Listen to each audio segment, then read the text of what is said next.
Baik pemirsa, kita akan melanjutkan kembali perbincangan menarik kita. Pak Nikolai, nampaknya Pak Norman ini masih ngotot begitu karena sidang-sidang Ahok ini syarat akan muatan politik, Pak Nikolai. Ya, itu sah-sah saja dia sebagai pendukung Ahok kan. Dia berkata begitu bahwa ini adalah muatan politis. Tapi kalau saya melihat dari kacamata hukum aja, saya tidak mau masuk ke wilayah politik. Ada atau tidak ada Pilgub DKI. Namun telah terjadi satu peristiwa pidana, dalam hal ini penodaan terhadap pasal 51, penodaan terhadap surat Al-Maidah 51. Siapapun yang melakukan itu, tidak terkecuali. Nah, ini kebetulan yang melakukan itu Ahok. Saya mau tanya, Nurgalis ini Muslim atau apa? Ya? Muslim atau apa Anda? Saya jujur aja. Kalau saya, Pak, ya. Saya Kristen, Pak. Kristen, nggak usah bicara itulah. Bentar. Ya, nanti nggak nyambung gitu. Saya ini Muslim masalahnya. Kita mengesampingkan tentang agama begitu karena Pak Nikolai ini adalah pengamat hukum dan pengamat hukum saja. Jadi nggak usah bicara Al-Maidah, nggak usah. Jadi kalau kita bicara kasus, Pak. Bukan, jangan. Kita bicara kasus. Kita juga Muslim, kita juga punya pandangan lain terhadap ayat itu. Betul. Jadi jangan disinggung masalah itu. Pak Norman, silakan Pak Nikolai. Ya, ini kita bicara kasus ya. Saya tidak masuk dalam ranah agama. Ini kasus yang terjadi, yang saat ini disidangkan. Yang saat ini disidangkan itu kasus apa? Saya mau tanya ke Pak Norman. Kan kasus yang Al-Maidah 51, Pak. Karena dari sisi hukumnya saja lah. Iya, justru itu saya ingin menjelaskan kepada Anda bahwa kasus ini terjadi dan sudah masuk ke pengadilan. Ya kan? Sudah masuk di pengadilan, oleh karena itu sekarang lagi diperiksa di pengadilan. Tolonglah kita menghormati proses hukum. Ya kan? Jangan kita mengatakan ini dipolitisasi, dikriminalisasi. Kalau itu dipolitisasi atau dikriminalisasi, polisi tidak akan memeriksa atau melanjutkan perkara ini ketika gelar perkara. Dan polisi juga tidak akan menaikkan ini kepada jaksa penuntut umum. Jaksa pun tidak akan menaikkan ke pengadilan kalau tidak terbukti unsurnya. Baik, di luar kredibilitas dari saksi-saksi, semua saksi-saksi sudah bersaksi kemarin, begitu, mengesampingkan dari mungkin ada yang advokat atau tidak advokat, begitu.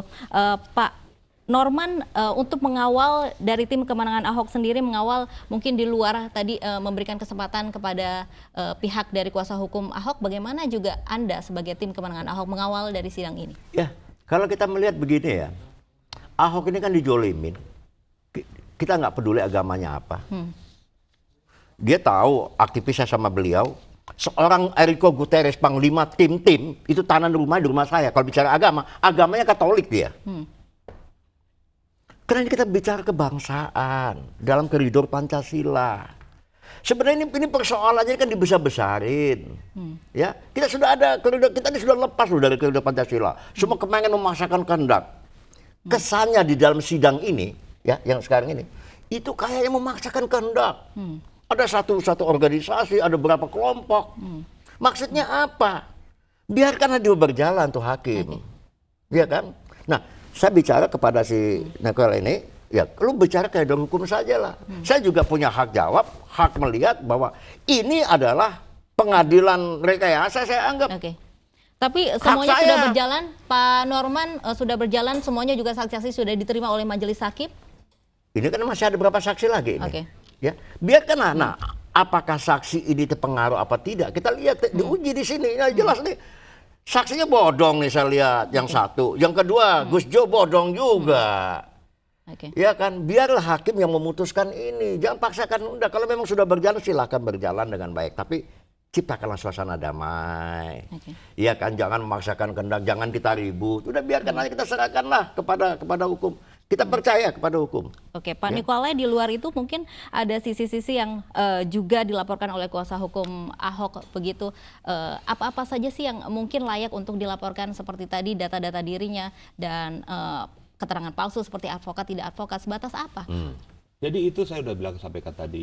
Pada saat di depan sidang harusnya kuasa hukum itu ajukan keberatan terhadap kapasitas saksi itu. Kenapa nggak diajukan keberatan terhadap kapasitas saksinya? Kenapa diam aja? Kenapa baru ngomong di luar? Ini saksi di luar persidangan apakah sah? Tidak sah? Ya pada saat kasus si Novel maupun si Gus Joy itu kan dalam persidangan. Terbongkarnya di persidangan. Harusnya ketika itu di kepolisian dia berbohong. Bukan, harusnya ketika itu kan kuasa hukum kan sudah dapat berkas perkara. Berkas perkaranya kan ada keterangan saksi, ada identitas saksi. Harusnya oleh kuasa hukum mempermasalahkan itu depan sidang. Memang iya? bukan di luar sidang. Dipertanyakan. Iya. Oke. Nah, Artinya di luar sidang masih tetap sah untuk dilaporkan? kalau di luar sidang tidak, karena ini Iya. kejadian fakta persidangan. Oke. Gitu kan? Nah, sekarang tinggal hakim nanti yang akan memutuskan. Bukan Norman atau bukan saya yang memutuskan gitu loh. Benar. Bahwa saksi itu kredibel atau tidak. Nah, itu satu. Terus menyangkut tadi, saya mau klarifikasi ke Pak Norman. Tidak usah masuk dalam ranah agama. Pak, saya ini sedang belajar Islamologi dan ilmu perbandingan agama. Jadi tidak perlu kita membedakan ini karena si orang agama ini tidak boleh berbicara tentang agama. Takut salah, Bu. Bukan begini, Orang Pak. aja salah ucap aja bisa salah kok. Kalau begitu jalan pemikiran Pak Norman, saya tanya, Ahok agama Kristen untuk apa dia pakai ayat Al-Quran? Untuk apa? Kenapa nggak pakai ayat Alkitab? Kenapa harus dia pakai ayat Al-Quran? Begini, Bu. Sebentar, Pak Norman. Ini saya punya hak jawab dong terhadap Pak Norman. Itu satu. Tahan dulu, Pak Norman. Yang kedua, bahwa saya mengatakan bahwa ini adalah masalah hukum, murni masalah hukum. Dari awal ketika saya diwawancarai oleh beberapa stasiun TV swasta maupun oleh Injus, saya katakan bahwa ini kasus murni hukum. Tidak ada masuk politik, tidak ada masuk agama. Ya kan? Masalah penistaan atau penodaan itu sudah diatur di dalam pasal 156 Jungto 156A. Huruf A KUHP. Pak Norman, silahkan. Ya, jadi saya kalau bicara hukum itu memang retorika orang hukum ini kan tinggi-tinggi. Ya, salah bisa jadi bagus, bagus bisa jadi salah.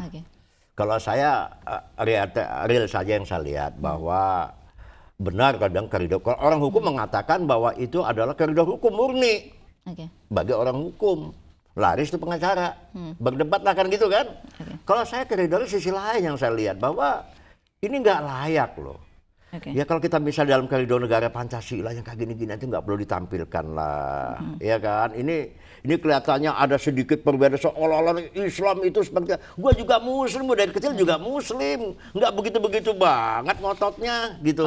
Ya. Oke, Pak Nikolai, di luar persidangan nampaknya juga sangat saling tuding begitu, dari kuasa hukum Ahok juga mencari celah bagaimana menguji kredibilitas dari saksi-saksi, dan saksi-saksi juga kemarin sempat melaporkan ada tuduhan fitnah. Ada satu lagi untuk, nih, kuasa boleh hukum. sedikit. Apakah itu juga sah di luar persidangan untuk saling melaporkan? Jadi gini, untuk saling melaporkan satu tindakan yang dianggap satu tindakan itu masuk dalam klasifikasi pidana.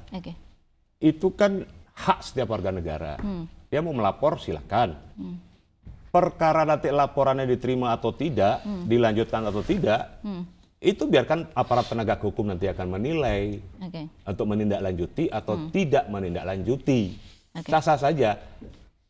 Kuasa hukum Ahok atau pendukung Ahok pun juga mempunyai kapasitas yang sama. Dia mau melaporkan tentang saksi itu tidak kredibel atau kredibel, atau melaporkan keburukan saksi dan sebagainya, laporkan. Tinggal nanti aparat penegak hukum yang akan menindaklanjuti. Nah, tadi dikatakan Pak Norman menyinggung Pancasila. Saya mau mengatakan bahwa dalam Pancasila itu ada dua kata adil. Ketuhanan yang Maha Esa, itu pertama kan. Kemanusiaan yang adil dan beradab. Ya kan?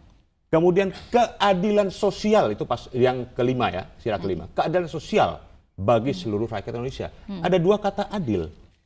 Berarti founding father kita pada saat itu sudah memikirkan bahwa bangsa ini, masyarakat, rakyat butuh keadilan untuk kesejahteraan hidupnya.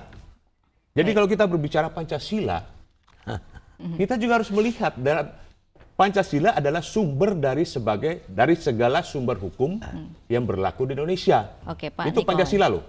Sumber dari segala sumber hukum yang berlaku di Indonesia. Pak Norman, nanti di segmen selanjutnya kita akan memberikan kesempatan berbicara untuk Pak Norman. Namun saat lagi pemirsa Breaking News mengawal sidang Ahok masih akan kembali usai jeda.